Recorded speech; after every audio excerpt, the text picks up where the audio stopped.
Hello. Welcome to the Universal Mind Channel. This is episode number 3. The Universal Mind Channel is the spiritual home for a growing number of people who believe that the ancient religions are not good enough. They don't answer any questions about a couple of very simple questions. Why are we here? And what really happens when we die? Because we're learning from NASA's Webb and Hubble telescopes that have looked back to the dawn of time, and they've never found a heaven and they've never found a hell. Could it be that heaven and hell are just creations of our forefathers' imaginations and they don't really exist? If so, what really happens when we die? That's why we're here, to explore those questions. Let me ask you another question, a couple of questions. Have you ever had a waking dream? It's also called a lucid dream. It's when you're wide awake but in the dream state. Ever had one of those? I have, many times. Let me ask you another question. If you've had those dreams, have any of those lucid dreams where you've been awake, yourself is aware of what's going on, moment by moment in the dream, have the dreams that you've had during those special lucid waking dreams, have those dreams been of a place, a time, and of an event that could not have happened in this life? And that they're so real, so vivid, like you're right there, reliving every moment of it. Whether it's good or bad, pleasurable or very painful. I've had them. And you know what I think? I think those dreams are memories that are retained in our brain from past lives. That's what we're going to be talking about today, the universe and reincarnation. Eastern philosophers call reincarnation rebirth because they believe you can only be incarnated one time, so there's no reincarnation. It's just one time. You're incarnated. You're reborn. You have a rebirth every time your body dies. You're reborn again, your consciousness, because even the Eastern philosophies understood hundreds, if not thousands of years ago, something that we in the West have only opened our minds to, and that is energy and matter cannot be created nor destroyed. They can only change states. Energy can become matter, matter can become energy. Consciousness can never die. Information cannot be destroyed. So we're going to take a look at that today. And just because we have to be precise about it, we're going to go to a book I wrote. And we're going to take it step by step. Scientists have discovered the basic physics establishing not only that reincarnation exists, but that it is a fundamental consequence of the Big Bang. Now, you can't prove or disprove reincarnation, rebirth, any more than you can prove or disprove quantum mechanics. You can't see it. You can't see photons except in light. You can't see minuscule atoms, quarks, leptons, bosons, and etc.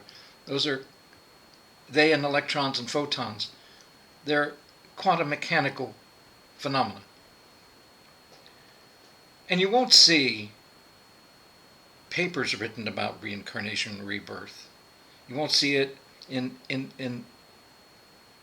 news stories.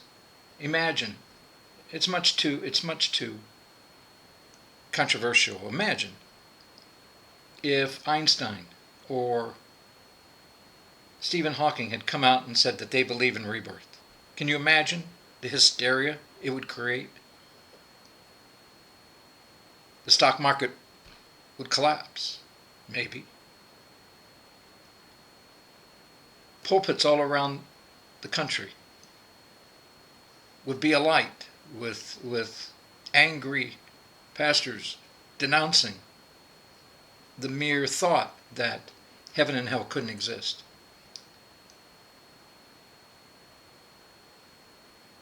But science has shown us by experimentation at CERN in Europe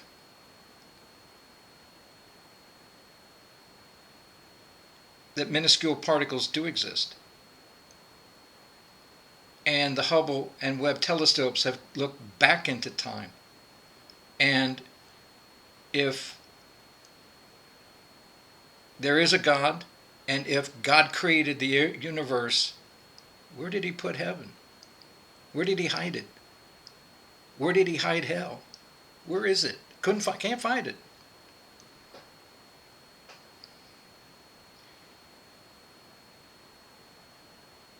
The universe begins with a Big Bang where hydrogen, helium, the two lightest gases, and lithium, the lightest metal, are formed right at the beginning, at the Big Bang. They're released along with electromagnetic energy.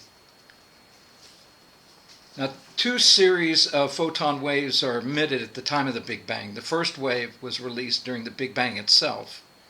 The second wave approximately 380,000 years later. Now, due to the enormous gravitational and chemical instability of the early universe, the first photon emission became trapped within an opaque plasma field. Even now, our instruments can't pierce this opaque plasma field to view the Big Bang itself. There is a reason we can't see anything closer to the Big Bang than 380,000 years post-Big Bang. There's a reason. During those first 380,000 years, the temperatures and gravitational pressures present within the plasma field encapsulating the new universe were so great that electrons couldn't bind to atoms and photons couldn't move. They were held in place. Can you imagine light not being able to move at the speed of light, but held in place? The gravitational and heat were so great in that plasma field of the early universe. Since the photons couldn't move, no light could emerge. This formed the opaque-looking image we now observe on our telescopes. And because electrons couldn't bind to atoms, this period of the universe's development is called the decoupling era. That's because the electrons could not couple, could not bind to atoms. This photon cloud encapsulated the entire universe as the plasma field lasted for approximately 380,000 years. But don't think the universe was not evolving during this time, because it was. It was very busy.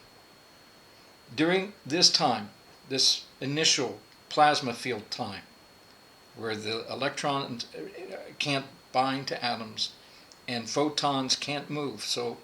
And photons carry information. Photons, today we use it to carry information, to communicate all over the world. Information is possessed in photons, and they share that information. During that decoupling era, the photons were held in place, but yet something else was going on. All the mathematical and natural laws were being formed during that time. All the interrelationships between matter, energy, and time as a measurement of those quantities were being formed and imprinted on every photon, being held at that in that plasma field, kind of like a soup being stirred around. And all those relationships between matter, energy, and time. They're mathematical. They're informational. And they're being absorbed and stored on those photons.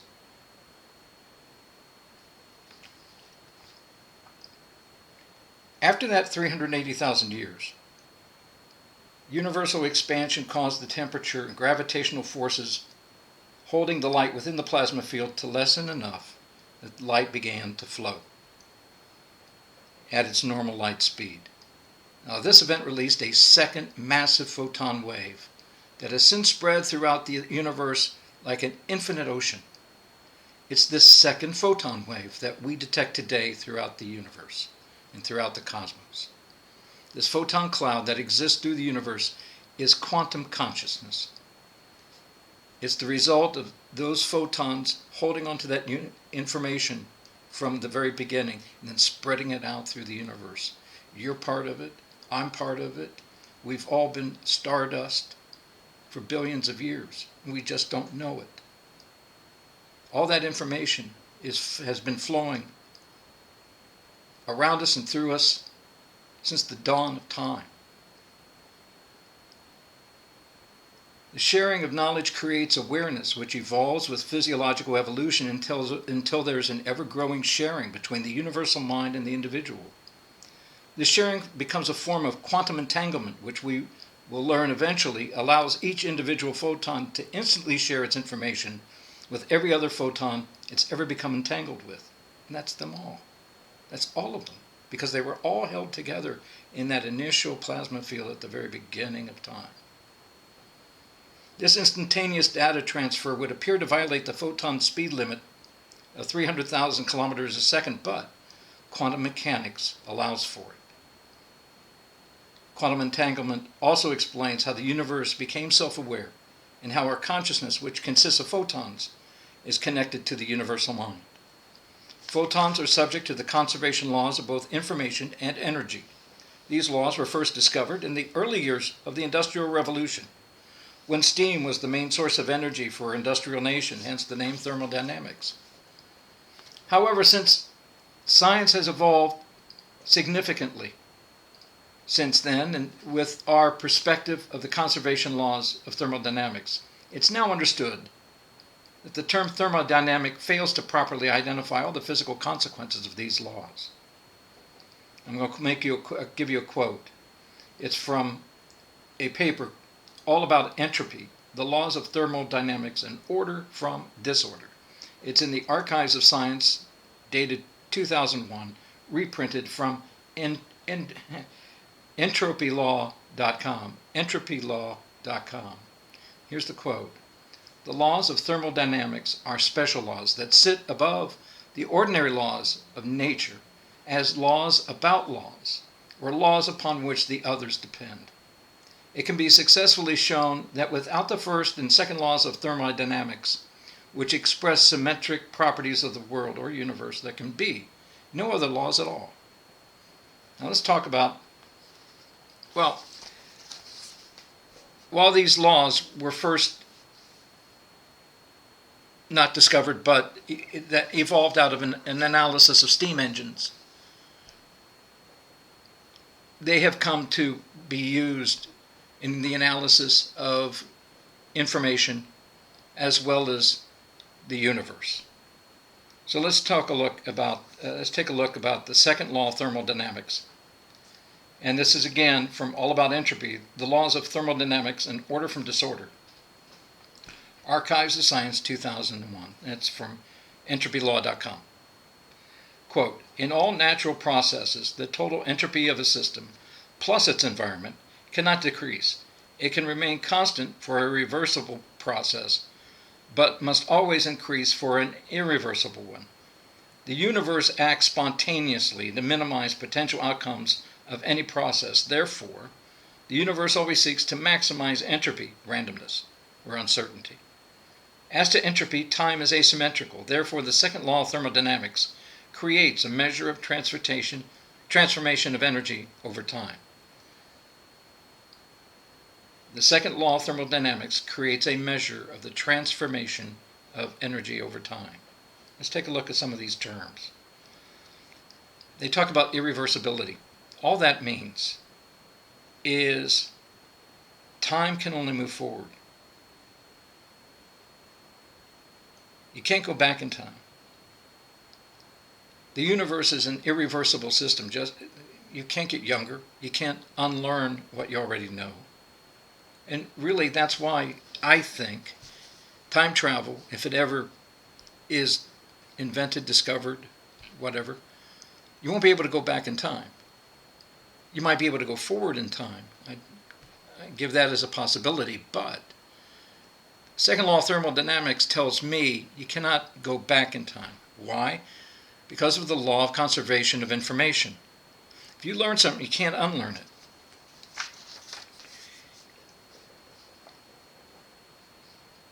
Consider this. Perhaps we can make these concepts simpler to wrap our brain around. Let's begin with entropy. It's very simple. Entropy is just a logical consequence of how any system changes over time. For example, when a soccer game begins, the state of the game as a system is very simple. The score is 0-0. The system is the game and its rules. The particles whose movement will determine the change of state of the system are the players. What each player must do, therefore, before the game starts, the players must take the field. This is easy to predict. They take the field to begin the game. They circle the center circle. They stand around it. The whistle blows. The game begins. Up until that point, everything is predictable. Everybody knows where everybody's going to go. They're going to go to the center circle, wait for the whistle, and then the game begins.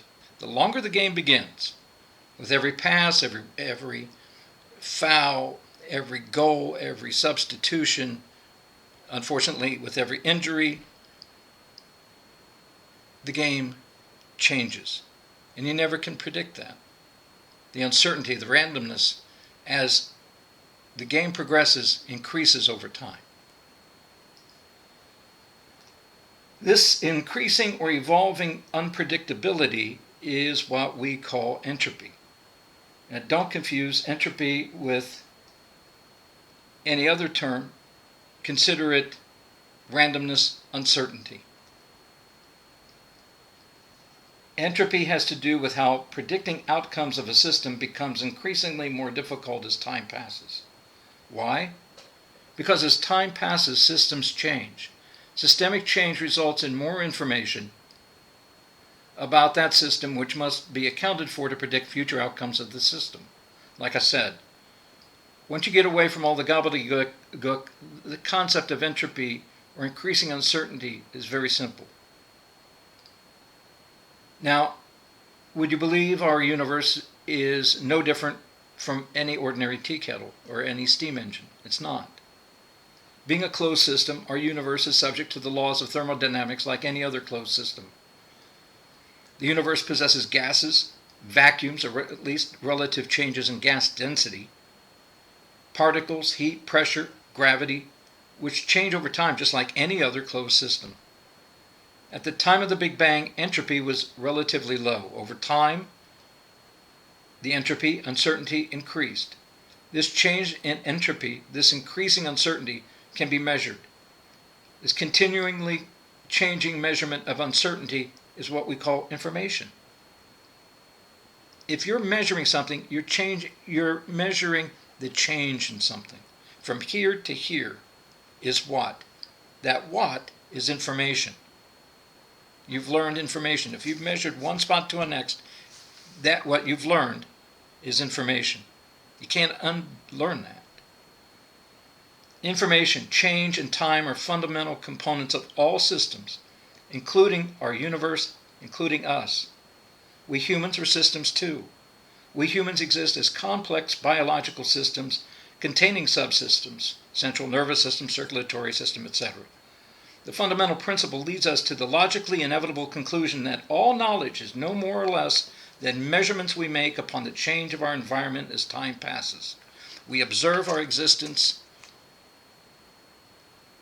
and we perceive it, and whatever we perceive is information about the change of state of our experience. Us, our environment, and how we change over time and how the environment changes over time. All that is information.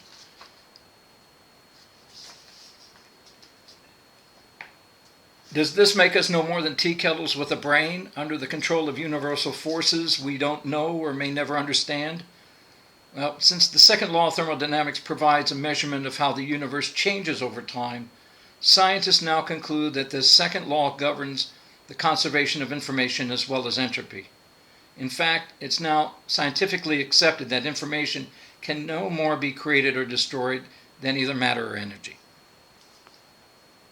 Look at the conservation of information like this. Ever since you've been born, you've witnessed existence, your own and that of everything you've observed. This information is saved in memory, in neurons and synapses of your brain. Delete those memories. Delete that lifetime of information, or any part of it, and you delete yourself. You no longer exist.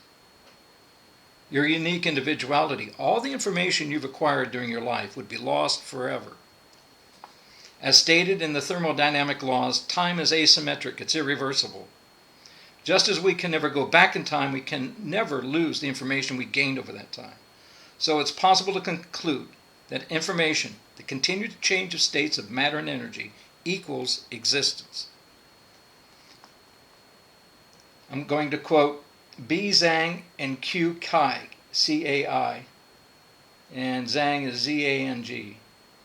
They wrote, with some other researchers, information conservation is fundamental, recovering lost information in Hawking radiation. And it was published in the format arVix back in 2013. The quote is this: information is physical. It cannot simply disappear in any physical process. This basic principle of information constitutes one of the most important elements for the very formulation of our daily life in our understanding of the universe. Now, the early stages of the universe involve primal forces on an infinite scale. Nevertheless, the forces at work during the early stages of the universe had to ultimately comply with the laws of thermodynamics, just as they must do so now. Hydrogen, helium gases, and lithium metal reacted under intense gravitational pressures and heat as photons and electrons began to move freely. How did the photons react within that dynamically evolving system? Well, let me give you this picture. With the initial Big Bang and the expansion of the universe, the helium and hydrogen gases expanded like you would have a balloon. But what was covering those gases? A balloon has a covering, a thin skin. What was the thin skin that covered the hydrogen and helium? The lithium. The lithium is a metal, a very thin, light metal. Light enough to float on top of that boiling cauldron of pressure and heat that was created by the Big Bang combustion of helium and hydrogen. Lithium is also an excellent and a very efficient conductor of electricity. It absorbs electrons, holds on to them, just kind of like a computer. As you know, lithium is used all the time now in batteries. It holds on to energy very efficiently. You've got that skin of lithium surrounding the growing universe, and that skin absorbs photons. Some are refracted, some are reflected, and some are refracted. But many also are absorbed in that lithium layer. With each photon of information being absorbed, that lithium film becomes more and more like what? The memory of a computer. And that was the early universe, an early computer. And within that is a growing volume of photons and information. encompassing the whole universe like an ocean that we swim in every day, every minute of existence, and everything has for 14 billion years. Photons absorb, carry, and release information very easily. The photons at the beginning of the universe were physically part of the process of universal law and relationship formation. Photons absorbed this information, carried it with them until they were absorbed into the lithium-ion skin covering the universe. Photons, like everything else, are subject to the second law of thermodynamics. Therefore, the information the photons absorbed and carried as the natural laws were being created during the early universe cannot be destroyed. Information cannot be destroyed. Consciousness is simply awareness of one's own existence. Consciousness is inextricably intertwined with information, our existence. Its objective and subjective realities is information. Delete this information, you destroy the consciousness that held it in place. You want proof? You live forever? You want proof? There's a very simple logical argument called a syllogism, S-Y-L-L-O-G-I-S-M, that I don't believe any religion can refute with validity. No one can dispute a logical premise that is consistent with its conclusion. So consider this. The major premise is this: information cannot be destroyed. Very simple.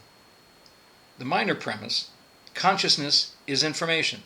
The conclusion must be, and can only be, consciousness cannot be destroyed. No religion will teach you this, but think about it for a moment. If this conclusion is valid, then consciousness is indestructible. And if consciousness is indestructible, we are eternal. There is no need for a heaven or a hell. Think about it. Photons interact with the electromagnetic field of the human brain all the time. This interaction bathes every living organism with photonic information which, at the quantum level, connects the living organism to the universal mind. This intermixing has been going on for billions of years, and it's likely resulted in constructing the parameters within which evolution determined how the human brain evolved. The evolutionary parameters were set by the same natural laws absorbed by the photon plasma after the Big Bang. In other words, the natural laws that were created at the Big Bang, evolution was part of that and grew out of that. Out of the mixture and the interactions came evolution. So it has to follow the same laws. They have to be consistent. These parameters set in motion the evolutionary development in the human brain and physiology necessary for rebirth, reincarnation. Lower life forms don't have the brain development to perceive the existence of the universal mind or to be as self-aware as we are. However, through evolution, the human brain eventually became self-aware. This self-awareness allows consciousness to be shared between the universal mind and the individual human. This sharing increasing as the human brain becomes increasingly self-aware. Meditation and individual growth create changes to the individual's consciousness, and it deepens the individual's consciousness with the universal mind. That sharing is increased through meditation and individual growth, wisdom. This growth is information and can be measured as a change of state of the individual's consciousness. Therefore, this increase in awareness cannot be destroyed by death, but is preserved from one life to the next. You grow, you become more wise. You live through experience. You gain a better understanding of yourself, your emotions, how they interact with friends, family, co-workers, the rest of the world, as you interact with the world. That changes you. You're fundamentally changed at an atomic level. At the photonic level, you become changed. The photons in your body they vibrate at a higher level. That cannot be undone. ladies and gentlemen. You can't undo that, just like you can't unlearn your name.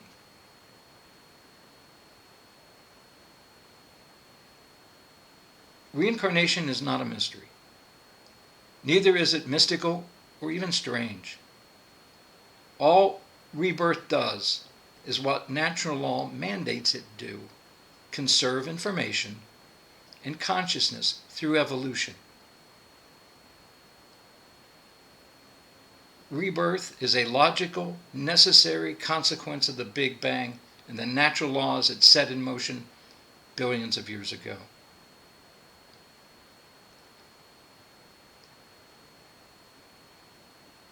If you're interested in the specific human brain and physiological development used in rebirth, you may want to read Reincarnation, the Scientific Theory, which I wrote, and we'll get into later in this series. That's all for today. I'm glad we've had an opportunity to have this time together to share this with you. This is the Universal Mind Channel. And again, if you wish to share with us any of your personal experiences on your spiritual journey, or you have a question, feel free to contact us.